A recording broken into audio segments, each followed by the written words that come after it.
Hi there, good afternoon. This is Cappadocia, Turkey.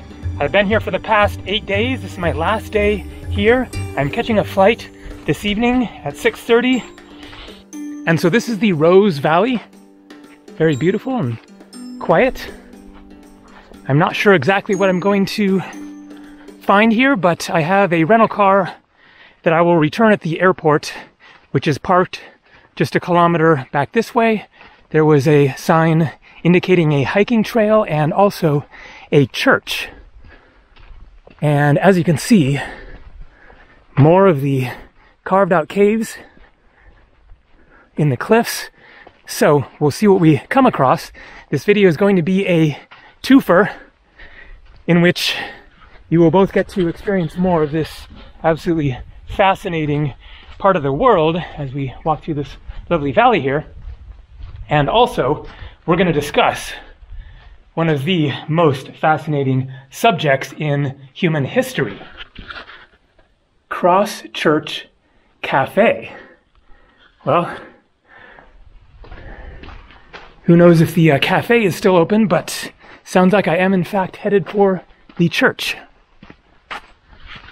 Which is appropriate because the topic of the Shroud of Turin relates to church, as I will explain further in a second. So I will begin this video basically assuming that many of the viewers will have no idea what the Shroud of Turin is and give a basic explanation. The Shroud of Turin is called the Shroud of Turin because it is located in Turin, Italy, a city in Italy. It is basically kept locked up, although people can view it at certain times. Okay, I guess this is the church. Some colorful murals in there. Speaking of locked up, perhaps it is opened at certain times, but not now. The ceilings in there are looking blackened, so maybe that was a room for a different function connected to the church for cooking or whatever. So as you're seeing, then we're going to be coming across lots more of the ancient caves in the course of this video. All right, we got stairs going up. Really, like, clearly cut stairs. Oh, interesting. Oh, okay. A little bit of room. Fire pit there. So, I guess somebody's little living space probably. Shelves could go here. Nice view. And look at this. This must be an oven. It's got to be all blackened inside. Very, very cool. Quite possibly where monks would live who were connected to the church. Okay, so the Shroud of Turin is a piece of cloth. It is a very long piece of cloth, and it is believed by some that it is the burial shroud of Jesus. So that is the connection to church. It is in a style that corresponds with the time period of Jesus as far as preparing a dead body.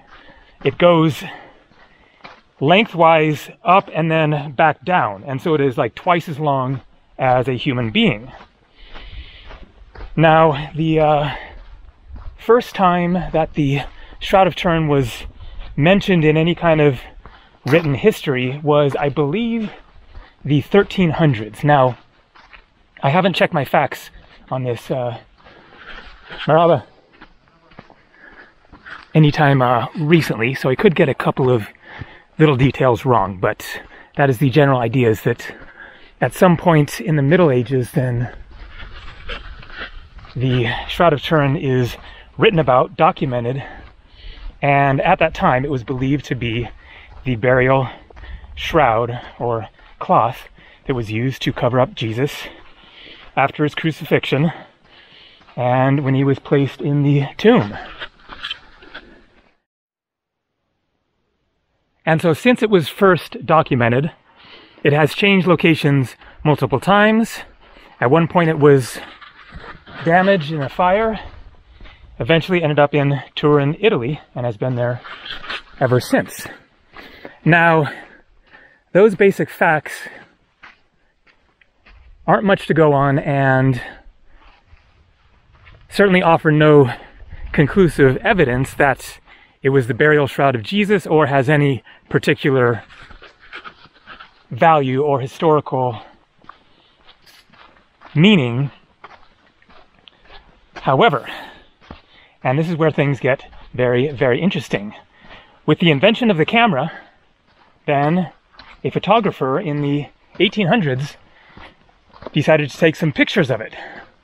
In the course of taking those photos, then he discovered that in the negative image of the photographs, there was an image of a human being, a life-sized image of a human being, which happens to correspond with the crucifixion of Jesus. A wound in the side. The size of him matches up, roughly a 6-foot man. Hands covering the groin, with a beard and long hair. But very odd looking. Now, there's a reason that the image is so kind of distorted looking, which is that it corresponds with the draping over a body. And so it is not a perfect etching like you would do just doing a basic drawing of a person, but it is distorted because presumably then it was draped over a body, and so the shape goes along with the curves and whatnot of the cloth over the body. So, of course, many people understandably say it is a hoax. What would an image have to do with the cloth being next to a body? How could that even happen? And there's no evidence of it prior to the 1300s or so. And also, there was radiocarbon dating done on it, which placed it around the Middle Ages. And so that really confirmed for many people that it was a hoax. However, as I understand it, there was also another radiocarbon dating that placed it around a few hundred years before Jesus or a few hundred years after, and anywhere in that time period. So in other words, another scientific conclusion determined that it could have been created around that time. Now, intense scientific experiments have been done on the shroud to try to determine what is the image, what is causing the image. It is not paint.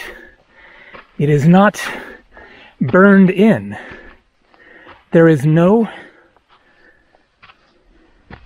apparent explanation for what could have actually caused this very lifelike image of a human being in a piece of cloth using the most advanced technology to try to, zero in on the fibers of the cloth and see what is actually affecting the cloth, making the discoloration that is causing the image. So it is a huge mystery, despite the most advanced scientists and latest technology trying to figure out what is going on with this piece of cloth. So people still, of course, claim, well, it's a hoax, it's from the Middle Ages probably, and some expert artist drew, or whatever, somehow, cafe is open. Wow. Somehow an artist created this image in this cloth as a hoax to create a fake artifact, fool people, maybe make some money, etc. There is a big, big problem with this theory, which is that how in the world could anybody from the Middle Ages create an image on a piece of cloth that is invisible to the naked eye, which will not be discovered until centuries later with the invention of the camera? That completely defies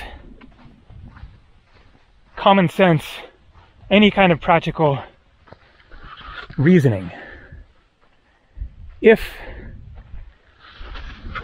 this person was trying to create a hoax artifact for his own personal gain, for money or fame, or to just fool people, and he drew an image, why would he make that image invisible until it was discovered centuries later by the invention of a tool, a machine, that he could not have even conceived of existing at that point in the Middle Ages?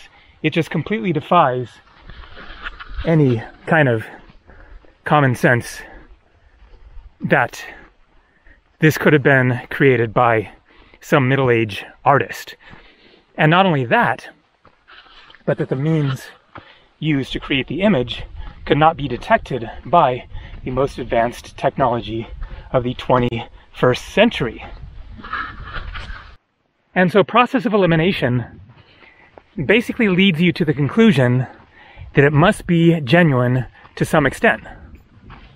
If you accept that it has been documented to have existed since around the Middle Ages, or even since the 1800s, prior to the invention of the camera, it is absolutely known to have existed.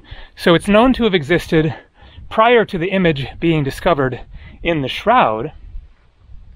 And if you accept that, as I do, it is impossible that an artist from the Middle Ages could have created an image on the cloth in which the source of the image, the means by which it was created, cannot be detected by the latest technology, and that the image could not be seen until the invention of the camera. And then in addition to that, the image is completely correct as far as depicting a human body, right size, right facial features.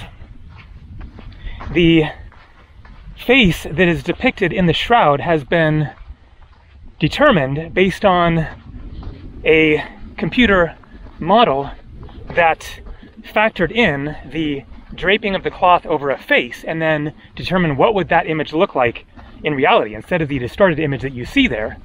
And you have a very realistic looking human face. And so the image corresponds with an accurate depiction of a human body. And so you are left with no other way that this could exist other than some sort of a natural process that created this image in the cloth as a result of the cloth being in proximity to a human body. Now, this of course does not prove at all that it is Jesus. It is incredibly compelling that the image matches up with the descriptions of Jesus. And then all of the features on the image correspond with what is described perfectly in the Bible as the preparation of the body and the condition of the body, with the wound in the side and the nail holes in the hands and feet, blood stained on the cloth from the wounds on the hands and the feet of the person depicted. It is really hard to come to any other conclusion than this is in fact the burial shroud of Jesus Christ. And what process would have caused the image to have shown up there on the cloth is unknown. So the scientific determination was basically that the image is caused by light. Some kind of effects of light discoloring the fabric. And once again, that certainly seems to disprove the theory that it could be a hoax. How could some person from the Middle Ages have access to some sort of a light machine that could create images on cloth? That is just completely impossible as well. So it will remain a mystery, and I am wide open to any other realistic explanations for what could have caused this image, realistic image of a human being, to have been etched, burned into this piece of fabric. If there is any conclusion in the future about what actually created this, and proof that it was a hoax from the Middle Ages, or that it is depicting somebody else perhaps, who just coincidentally happened to be crucified and die in the same manner of Jesus, perhaps centuries later, who knows. But if there was some sort of an ultimate conclusion of, okay, now we finally figured it out, then I would absolutely accept that. There is the town of Gabriel out there, Uchasar Castle, the Chavosi Cliff Cave City that I showed in a previous video out there. There's a road there. I'm about to get on that road and head in the direction of Kayseri to catch my flight later this evening. So that is all from Cappadocia. Take it easy. See ya.